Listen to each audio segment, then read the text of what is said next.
আপনারা দেখছেন Venkatesh entertainment channel. এই চ্যানেলটি যদি আপনাদের ভালো লাগে অবশ্যই লাইক, কমেন্টস এবং শেয়ার করবেন, আর চ্যানেলটি সাবস্ক্রাইব করে নিয়মিত চ্যানেলের সাথেই থাকবেন। ধন্যবাদ। আমরা এই নবদ্বীপ শাখা সংঘের সপ্তম বর্ষে আমরা শেষ অষ্টম বর্ষে পদার্পণ করব। এই সপ্তম বর্ষের আমাদের এই অনুষ্ঠান। আমরা একটা জিনিস জানি যে গুরুদেব সঙ্গে উপস্থিত থাকেন। গুরুদেব বলছেন, গুরুদেব নিজে বলেছেন এটা গুরুদেবেরই কথা যে তোমরা সঙ্গে আসবে, আমি আমার সময় মতো উপস্থিত থাকব। এসে যারা উপস্থিত থাকবে প্রত্যেককে আমার সাধ্যমতো আশীর্বাদ করব, গৃহীর মঙ্গল প্রার্থনা করব। এই এসে আমি আমার মতো আমার কাজ করব, তোমরা সময় মতো সঙ্গ শুরু করবে এবং সমাপ্ত করবে 3 ঘন্টার মধ্যে। দেখা যায় শুধু আমাদের শাখা সংঘ বলে কথা নয়, অনেক শাখা সংঘ আছে যারা সঙ্গে যায় না। অনেক দাদা বা দিদিরা অনেকে অনেক খুঁটিনাটি নিয়ে থাকে, এই কথা নিয়ে তাদের সঙ্গ যায় না। কিন্তু একটা জিনিস বুঝতে পারছেন, আমরা সঙ্গে যাচ্ছি না যে কার স্বার্থে যাই, সঙ্গে কার কাছে যাই, কী জন্য যাই। এই বুদ্ধি, এই জ্ঞান, সাধারণ বুদ্ধিটুকু আমাদের শেষ হয়ে গেছে। কেন শেষ হয়েছে? আমাদের এই কুটকাচালি এবং মানে মনের এ সমস্ত দুশ্চিন্তা থেকে, মনের এই সমস্ত বিদ্বেষ থেকে এগুলো সবগুলো নিজে সর্বনাশ করছে। আর যদি গুরুদেব স্থূল দেহে থাকতেন তাহলে কি দাঁড়াতো? আগে যেটা আমরা পত্রিকায় পাই, আগে পুরাতন গুরুদেবের লেখা বইতে পাই, আগেকার দিনে সেই বইগুলিতে আমরা পাই যে গুরুদেব এক এক অঞ্চলে যখন যেতেন তখন গুরুদেব এক এক বাড়িতে মানে থাকতেন। সেইখানে গিয়ে সেই বাড়িতে যখন গুরুদেব থাকতেন তখন সব ওই অঞ্চলের সমস্ত গুরু ভাই, গুরু ভাতা, ভগ্নী, শিষ্যা যারা আছে প্রত্যেকে এসে গুরুদেবের কাছে, গুরুদেব একটু কালকে আমাদের বাড়িতে একটু আসবেন গুরুদেব, যদি আসেন গুরুদেব একটু ভালো হয়। তো গুরুদেবকে তারা নিয়ে যেতেন। গুরুদেব কাকু বলতেন হ্যাঁ যাবো, কাকু তো বাবা সম্ভব না। এইভাবে করে গুরুদেব অনেকের বাড়ি যেতেন, বলতেন গুরুদেবকে সবাই বলতেন গুরুদেব একটু আসবেন। আর গুরুদেব এলে পরে সবাই এসে ভিড় করতো, যে বাড়িতে থাকবেন সেই বাড়িতে খুব ভিড় হতো। এখন গুরুদেবের স্থূল দেহ নাই, কিন্তু আমাদের এই বুদ্ধিটুকু নাই। গুরুদেব স্থূল দেহ নাই বলে সূক্ষ্ম দেহও নাই। এই ভুলটাই আমাদের মধ্যে এখনও বসে আছে। গুরুদেব যে সূক্ষ্ম দেহে আছেন এটা আমরা বুঝি না, যে গুরুদেব আসেন আর সময় মতো তিনি চলে যান। অথচ স্থূল দেহে থাকলে পরে আমরা হ্যাঁ ঠিক আছে, গুরুদেব অনেক মানে ভিড় করতাম সেখানে, কিন্তু সঙ্গ হলে গুরুদেব স্থূল দেহে সেখানে সূক্ষ্ম দেহে আসেন, এই ধারণাটা আমাদের মধ্যে নাই। তো একটা কথাই বলি, এই ভেদভাবনা ভুলে দিয়ে সঙ্গে যান। নিজের এই জীবনটা কিছুদিনের জন্য, কিছুক্ষণের জন্য, কখন আছে কখন নেই তার ঠিক নেই। এখনও ঠিক হন, এখনও মন সোজা করুন, এখনও গুরুদেবের দিকে মন অবিচল রেখে ভগবানের প্রতি শ্রদ্ধাভক্তি রেখে সঙ্গে আসুন। সঙ্গে এসে গুরুদেবের কাছে আপনার অন্তরের প্রার্থনা নিবেদন করুন। আপনি যদি না শোনে আপনি আমার কথা বলবেন যে আপনার কথা এমন কাজ হয়নি। কিছুদিন আগে এই আমাদের শাখা সঙ্গেই একটা অলৌকিক ঘটনা ঘটেছে। সত্য বলবে দাদা, ওইখানে নিজেই বলবেন, সেই কথা শুনবেন। আমরা তো বুঝি না গুরুদেব থেকে কি করতে পারেন, আমাদের এই ধারণা নাই। কেন গুরুদেব নাই, ওই বিগ্রহ পড়ছে, তাতে কী হয়, ও যাবোক্ষণ পরে দেখা হলে অনেকে হ্যাঁ দাদা যাব, কেউ বলে না, কেউ যাব না, এই আমি এখন যাব না, সঙ্গে সময় নেয়, কেউ বলে উনি থাকলে যাবেন। এইরকম অনেক বিচার বুদ্ধি অনেকের মধ্যে বসে আছে। তো আসবেন কেন? এটা আমার কাছে আসবেন না, কারো কাছে আসবেন না, গুরুদেবের কাছে আপনি আসবেন। সঙ্গ হবে শ্রীগুরু সঙ্গ, গুরুদেবের সর্বকালীন যে সঙ্গের মালিক গুরুদেব শ্রীশ্রীমৎ দুর্গাপ্রসন্ন পরমহংসদেব। অতএব তার কাছে আপনি যাবেন, তার কাছে আপনার অন্তরের প্রার্থনা জানাবেন, তাকে প্রণাম নিবেদন করবেন, তাকে ভক্তি, তাকে ভালোবাসবেন। আমাকে ভালোবাসতে হবে না, আমাদের কাউকে ভালোবাসতে হবে না, তাকে তো ভালোবাসবেন, আপনার নিজের ভালোর জন্য তাকে ভালোবাসবেন। এই বুদ্ধিটুকু জাগে না, এই জ্ঞানটুকু এখনও হয়নি। কিন্তু নির্বুদ্ধিতার ফলে অন্য পথে, বেকা পথে চলে নিজের জীবনটাকে অন্যদিকে ঘোরাচ্ছেন। কিছু হচ্ছে না, সময় নষ্ট করছেন। দরকার নাই সঙ্গে আসা, দরকার নাই শ্রীগুরুর সঙ্গে আসা। ভালো মতো খান, দান, ফুর্তি করে আনন্দ করুন, তাকে নিজের জীবনটা ভালোভাবে কাটান। কিন্তু এই পথে যখন এসছেন মনে করতে হবে এই পথে এসছেন কেন, এইটা আপনাকে ভাবতে হবে। এই পথে যখন এসছেন এই পথের মতো থাকতে হবে, এই পথের মতো চলতে হবে। এই পথে এসছেন এই কারণেই আপনার এই জন্মমৃত্যুর এই যে চক্র থেকে আপনি নিবৃত্তি পেয়ে একদম চিরতরে শান্তিধামে যাবেন একদম গোবিন্দধামে যাবেন, এই আশা নিয়েই আপনি আসেন। অতএব প্রত্যেকে ঠিকমতো সঙ্গে আসেন। আমি বারবার সবাইকে অনুরোধ করব, সঙ্গে ঠিকঠাক সবাই আসুন, গুরুদেবের কাছে নিবেদন করুন। আপনার কোনো কথা আপনি নিবেদন করুন, কষ্টের কথা, কোনো দাবির কথা নিবেদন করুন, গুরুদেব নিশ্চয় শোনে। আসবেন, সকলে ভালো থাকুন, সুস্থ থাকুন, আনন্দ থাকুন। যদি কিছু ভুল বলে থাকি ক্ষমা করবেন। কেউ কিছু আমার কথা রাগ করবেন না, ভুল বলে অপরাধ নেবেন না। আপনার আমার ভালোর জন্য, আপনি আমার গুরু ভাই, আপনি আমার গুরু বোন, আপনি আমার নিজের বোন, নিজের ভাই। আমি অন্যভাবে আপনাদের দেখি না। সকলেই আমার ভুল বুঝেন না, সঙ্গে আসুন, আপনার ভালো হবে। শ্রী গুরু জয়, শ্রী গুরু জয়, শ্রী গুরু জয়। লাগে আসি, ঠাকুর আনার না, আমার তো ক্ষমতা নেই, চোখে দেখি না।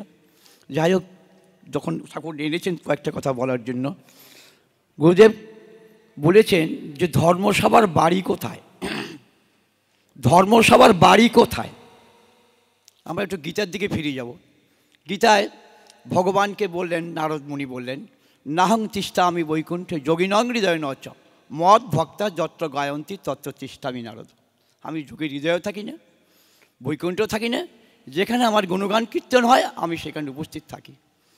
তো ধর্মসভার বাড়ি তো আজকে এইখানে নববারাসাত শাখার সঙ্গে যে ধর্মসভা হচ্ছে, এখানে সদ্গুরু ভগবান উপস্থিত আছেন, এইটাই বাড়ি ধর্মসভার। তো ধর্মসভায় এসে আমরা কি করব? আমরা আমাদের ধর্ম কথা শুনবো। কার কথা? না, গুরুদেবের কথা, শ্রীগুরু সঙ্গের কথা আমরা এখানে শুনব। তো গুরুদেব কি বলছেন, যে ধর্মটা কী, ধর্মসভায় এসেছি, ধর্মটা কী আগে বুঝতে হবে। ধর্মটা কী? আমরা যদি বলি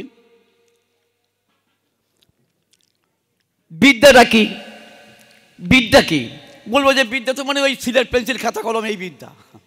বলি বিদ্যা মানে জ্ঞান, আর বিশেষ জ্ঞান হচ্ছে বিজ্ঞান। তো ধর্ম কথা বলতে গেলে কিছু তো ধর্মের ডেফিনিশন থাকবেই। ধর্ম কি?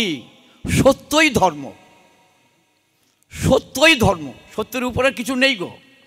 তাই তো সদ্গুরু ভগবান বলছেন যে সত্য সেবার নীতি ধর্ম। আগে সত্য করে রেখেছেন, সত্য আর নীতি একই।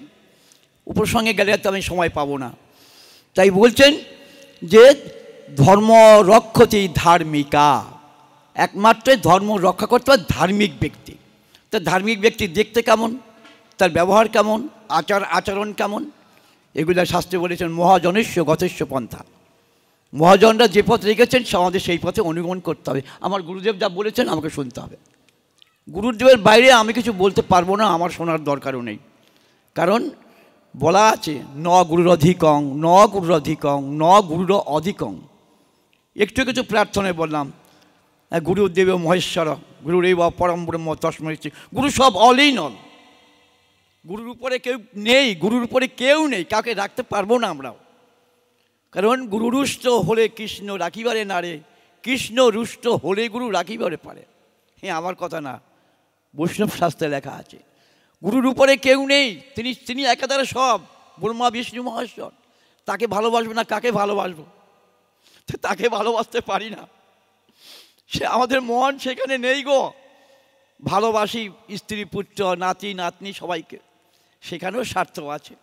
স্বার্থ ছাড়া ভালোবাসা নেই এই জগতে, স্বার্থ ছাড়া ভালোবাসা নেই। নিঃস্বার্থ ভালোবাসা কোথায় আছে?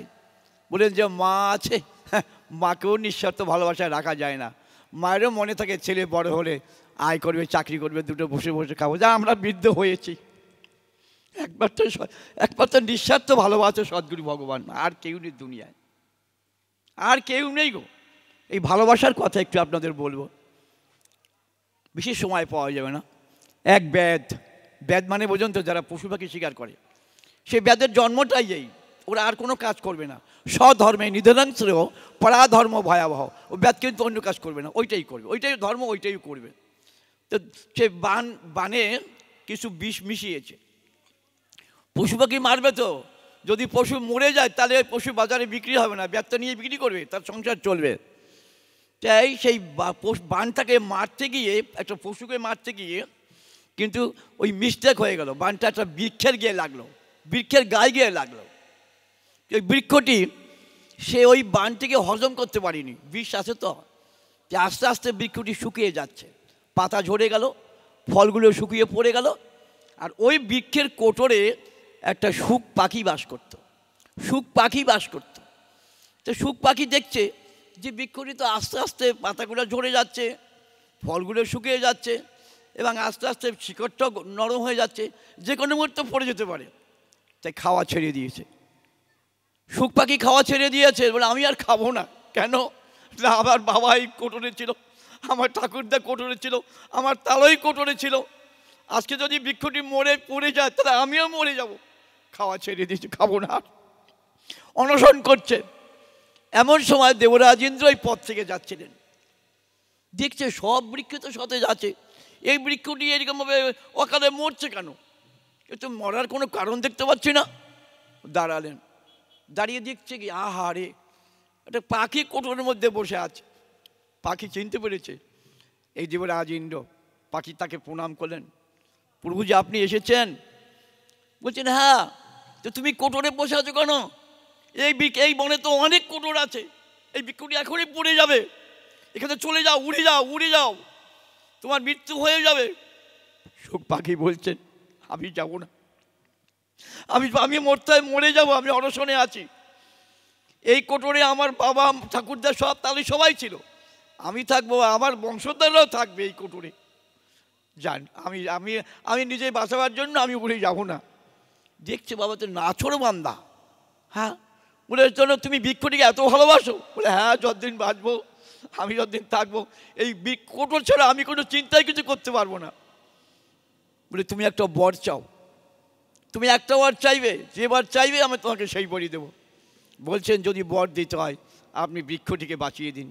শ্রীগুরু জয়। বলে তথাস্তু। বৃক্ষটিকে বাঁচিয়ে দিলেন। আমরা শ্রীগুরুর সঙ্গে কোটরের বৃক্ষে আমরা রয়েছি, আমার পুত্রগণ থাকবে, আমার বংশধর সবাই কোটরে থাকবে। এই বৃক্ষটিকে বাঁচানো আমাদের প্রত্যেকের দায়িত্ব। প্রত্যেকের দায়িত্ব শ্রীগুরুর সঙ্গে যাতে ভালোভাবে থাকে। আজকে এখানে বলতে আমার লজ্জা লাগছে, তবু বলতে হয়। কত লোক, হাজার হাজার লোক লাইন দিয়েছে দীক্ষা নেওয়ার জন্য, আমার বাড়ি 5 জন, হচ্ছে না। ওই বিষয়ে আমি মুখ খুলব না। তাহলে আমরা দেখতে পাচ্ছি যে কি একটা অরাজকতা চলছে। সুতরাং আমরা বলবো যে আমরা যারা এই কেন্দ্রীয় আশ্রমের সঙ্গে যোগ আছেন, এটাকে মিটিয়ে ফেলাই ভালো আমি মনে করি। গুরুদেব স্বয়ং ভগবান, তার উপরে কেউ নেই। আগেও বলেছি, এখনো বলছি। আরেকটুখানি কথা বলে আমি শেষ করবো, আর একটা উপখ্যান দিয়ে, যাতে আমাদের বোঝার জন্য পরিষ্কারভাবে ছোট করে বলছেন। আমরা ছোটোবেলায় পড়েছি, রাজা উশিনরের কথা বলেছি। গুরুদেব কি ভাবটা নিয়ে এসেছেন। রাজা উশিনর প্রজানুরঞ্জন রাজা, খুব তার নাম ডাকা আছে। তো হঠাৎ তার প্রজাকে ভালোবাসে। হঠাৎ ধর্মরাজ চিন্তা করলো কীরকম ভালোবাসে, একটু দেখি, পরীক্ষা করে দেখতে হবে তো, ভক্তকে ভগবান পরীক্ষা করেন। তো এমন সময় আকাশেই পায়রা উঠছে আর চিল উঠছে, ওরা আকাশপথেই থাকে, মানে নিচেও নামে, আকাশে ওড়ে ওরা। তো ওই যে বাজ পাখি ওই পায়রাটাকে ধরার জন্য বারবার চেষ্টা করেছে, কিন্তু চেষ্টা করেও পায়রার সঙ্গে উড়ে পারে না।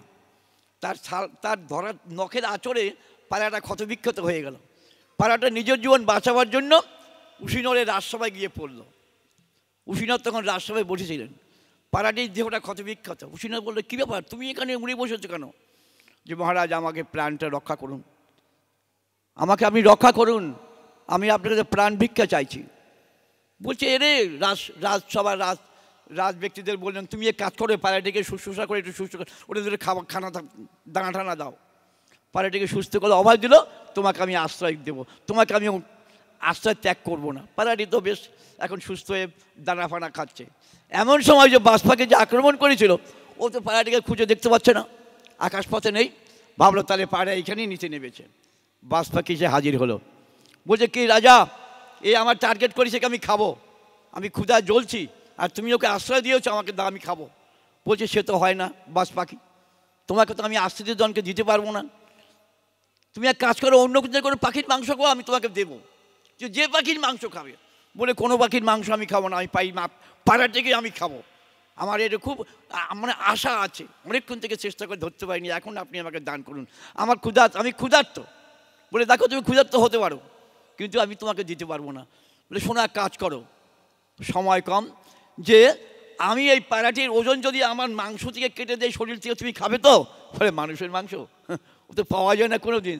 আচ্ছা দিন, কী করলো, একটা মানদণ্ড নিয়ে এলো, ওজন করে দেবে তো, পাড়াটিকে এক প্রান্তে বসালো, আর রাজা উশিনাথ তার ঘাতকদের বললো আমার এই হাতের মারসুল কেটে দাও, কেটে দিয়ে ওই ওপর পাল্লাটায় বসিয়ে দাও। দেখা গেল রক্তে ভেসে যাচ্ছে, একটা কেন দুটা কেন যতই দেয় পায়রা কিন্তু ওঠেই না। এইটুখানি পায়রা এত ওজন হবে তুষিনাথ ভাবতেই পারেনি, রক্তে রক্তে ভরে ভেসে যাচ্ছে। তার স্ত্রী পুত্র সবাই কান্নাকাটি শুরু করলো।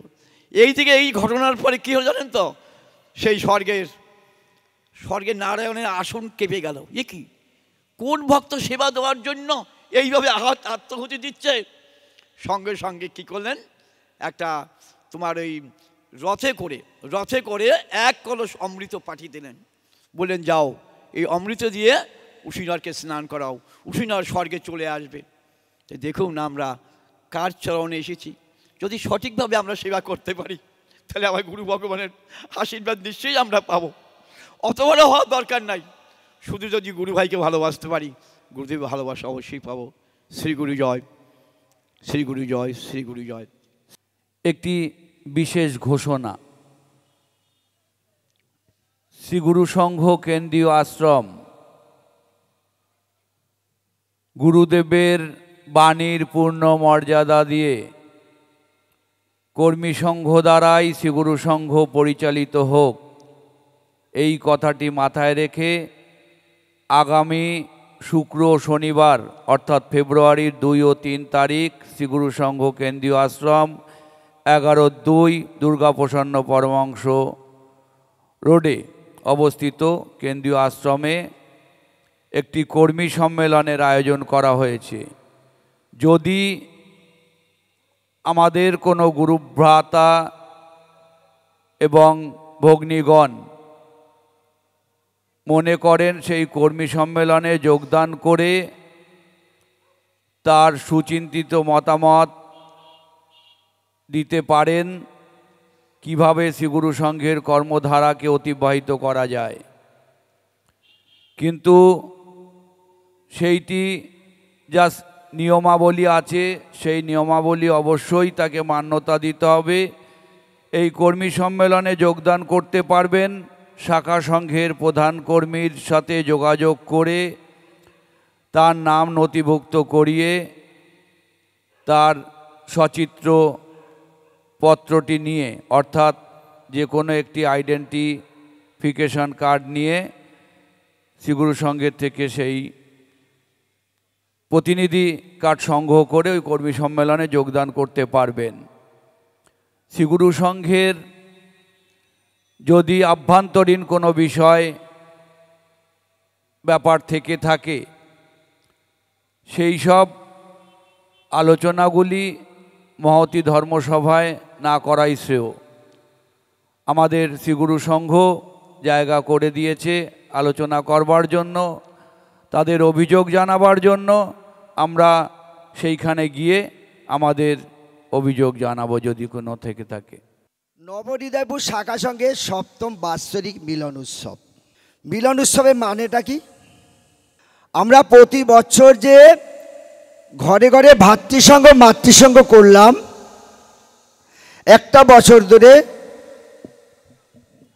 তার নির্যশ তার সুফলটা আমরা এইখানটায় তুলব। আমরা যে কোনো বাড়িতে লৌকিকতা অনুষ্ঠানগুলো করি, শ্রাদ্ধ, বিয়ে, অন্নপ্রাশন, এগুলো দরকারটা কি আছে? দরকার তো অতি অবশ্যই আছে। দেখুন, ভাই ভাই অশান্তি আসে না কোনো বাড়িতে, পাড়া প্রতিবেশী অশান্তি আসে না, পাশের বাড়ি অশান্তি আসে না, যে কোনো কারণে একটা অনুষ্ঠান হলে পরে তাকে যদি নিমন্ত্রণ না করা যায় সেইখানে মিলনের বন্ধনটা হয়।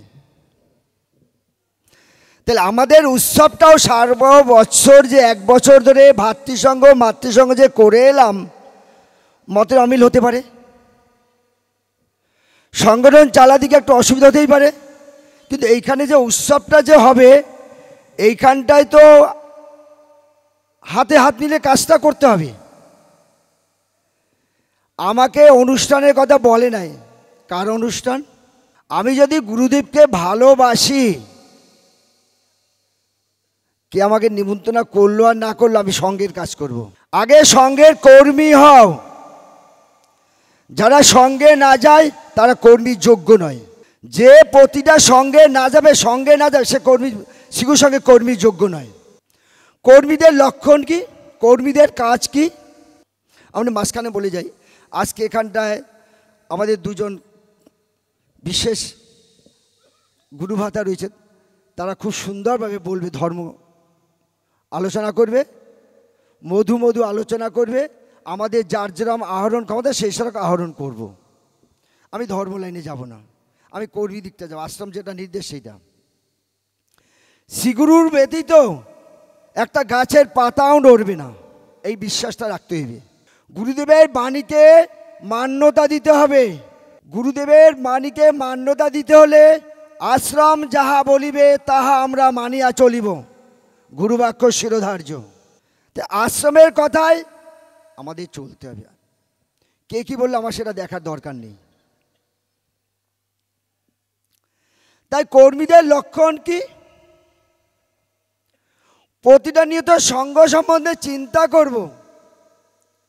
আমি আমার সংসারে ভালো মন্দ চিন্তা করি না, কোনটার পরে কি কাজ করো, কে অনুষ্ঠানে কে কার কোন ছেলে মেয়ে কোথায় পড়তে যাবে, কি সঙ্গটাও তো তদ্রূপ। আমার সংসারের সঙ্গে আমার সঙ্গটাকে জড়িয়ে নিতে হবে। এইটা হচ্ছে কর্মীদের লক্ষণ। তাহলে সঙ্গ ভালো চলবে। তাহলে আমাদের সঙ্গটা যদি ভালো চলে গুরুদেব সন্তুষ্ট হবে। ভগবানের কথায় মান্যতা দিতে হবে। আমাকে তোমরা বিশ্বাস করো। আমরা ভগবানের কথায় বিশ্বাস করি না, কি দুঃখের বিষয়। ভগবান বারবার বলছে আমাকে একটু তোমরা ভালোবাসো। আমাদের ভালোবাসার লক্ষণটা কি? কেউ একটু ভালো থাকলে আমি কি করে তাকে ঠ্যাং ধরে নিচে নামাবো, এই তো আমাদের ভালোবাসার লক্ষণ। কর্মীদের প্রতিনিয়ত সবার খোঁজ দিতে হবে, কে কেমন আছে, প্রতিটা গুরু ভাই বোনের। এইটা কর্মীদের লক্ষণ। সঙ্গকে ভালোবাসতে হবে, সঙ্গে যেতে হবে। দেখুন, নূতন প্রজন্ম না এলে কোনো সংগঠন বাঁচিয়ে রাখা যাবে না। আমাদের যাদের সঙ্গের বয়স হয়ে গেছে, যারা প্রধান কর্মী আছি, চেয়ারটা ছেড়ে দেয় না নূতন যৌবনদের হাতে। কেন তারা পারবে না? বর্তমান যুগ কম্পিউটার যুগ, আমাদের থেকে তাদের জ্ঞান বুদ্ধি অনেক বেশি। আমরা তাদের হাতে সিংহাসনটা ছেড়ে দেবো, চেয়ারটা ছেড়ে দেবো, আমি তাকে পিছন দিয়ে সহযোগিতা করো, এইভাবে কাজগুলো করো। সঙ্গকে তো বাঁচাই রাখতে হবে আমাদের। গুরুদেব বলছে সঙ্গ ঘরে ঘরে পূজা পাবে। তার লক্ষণটা কি? আমার ছেলে মেয়েকে যদি আমি সঙ্গমুখী না করতে পারলাম, তবে ঘরে কি করে পুজো পাবে? কি করে সঙ্গ পুজো পাবে? ঘরে ঘরে ভগবানের কথা কি করে মান্যতা দিলাম আমি? ভগবান বলছে শ্রীগুরু সঙ্গ ঘরে ঘরে পুজো পাবে। কি করে পাবে? আমার ঘর থেকে তো আমি শুরু করতে পারিনি। আমার ছেলে মেয়ে বউ নাতি সবাইকে আমি সঙ্গে নিয়ে যাও হাত ধরে, নাহলে সঙ্গে কি করে শ্রীবৃদ্ধি হবে? তাহলে শ্রীবৃদ্ধি হবে না। ছোটবেলা থেকেই সঙ্গমুখী করতে হবে। সময় বড় কম, সংক্ষেপে বলে যেতে হচ্ছে। তাই আমাদের সবাইকে সঙ্গমুখী হতে হবে, সঙ্গকে ভালোবাসতে হবে। দেখুন, ভগবান যখন ছিল স্থূল দেহে, যারা ভগবান, অনেকে বলে, অনেক বয়স্ক লোক শুনতে পাই, এখনো শুনি, আমি তো গুরুদেবের কাছে গেছি, গুরুদেব মাথা হাত দিয়েছে, কোনো কাজ হবে না, কোনো কাজ হয়নি, কোনো কাজ হবে না, গুরুদেব দর্শনকে হাত ছুঁয়েছেন, কিচ্ছু হবে না। তাইলে আপনার এখানে বসে এই কর্মফল ভোগ করতে হতো না। তাকে ভগবান মানতে পারেননি আপনি। বেশিরভাগ লোক গোসাই বলে ভেবেছে। আচ্ছা, গুরুদেবকে ভগবান মানতো, তাহলে এ বস্তু না। কটা মুসলিমে 7-8টা লোক তাকে দর্শন করেছে ভগবান রূপে, তারা উদ্ধার হয়ে গেছে। এখনকার প্রজন্ম কাকে দেখে আসছে? এই শ্রীবিগ্রহ দেহে আসছে, ভগবানকে চুম্বকের মতো টানছে। আজকালকে ছেলে মেয়ে কেন আসবে? কি আছে? কি আছে বিগ্রহে? আমি মনে করি তাদের থেকে যারা বিগ্রহ দেখে এখন আসছে না, তাদের ভাগ্য অনেক ভালো। গুরু কৃপা তাদের কাছে বর্ষিত তাড়াতাড়ি হচ্ছে, তাদের কাছে গুরু কৃপা তাড়াতাড়ি বর্ষিত হচ্ছে। ভগবানকে যদি একটু ডাকা যায় মন দিয়ে, তাহলে ভগবান সন্তুষ্ট হয়। তাই আমাদের সবার কাজ ভগবানের চরণে শরণাপন্ন হওয়া। তাই কর্মীর উদ্দেশ্যে বলছি, আগে শ্রীগুরু সঙ্গের কর্মী হও। আমি যা দেখেছি, জপ তপ করে আমাদের কিচ্ছু হবে না। শ্রীগুরু সঙ্গের কর্মকে যদি আগে এগিয়ে নিয়ে যেতে পারি, শ্রীগুরু সঙ্গের ভাবনাকে যদি এগিয়ে নিয়ে যেতে পারি, প্রতিটা কর্মীর যদি প্রাণ থাকে, তবে সঙ্গকে ভালোবাসা হবে, গুরুদেব সন্তুষ্ট হবে, আমার তো মনে হয়।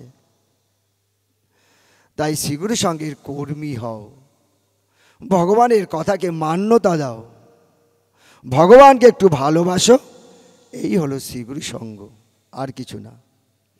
আমি আর সময় নেব না, অনেক বক্তা আছে ভালো ভালো। সবার চরণে প্রণাম জানিয়ে নবহৃদয়পুর শাখা সংঘের শ্রীবৃদ্ধি কামনা করে শ্রীগুরু জয়, শ্রীগুরু জয়, এখানেই শেষ করি।